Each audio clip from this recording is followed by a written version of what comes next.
pa. Wow. Sarap pa. Sarap.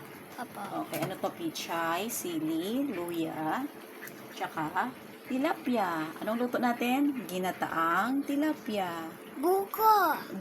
Buko ito. Niyog.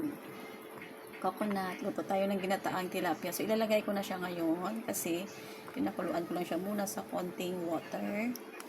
Yun. Okay.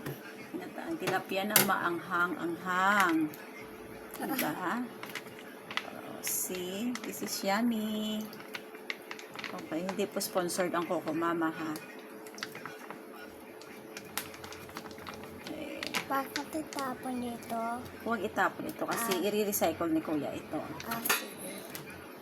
Gamitin niya sa school. So, ayan. Okay, ganyan po siya. Diba? Bakit ito ng puno yun? Yun,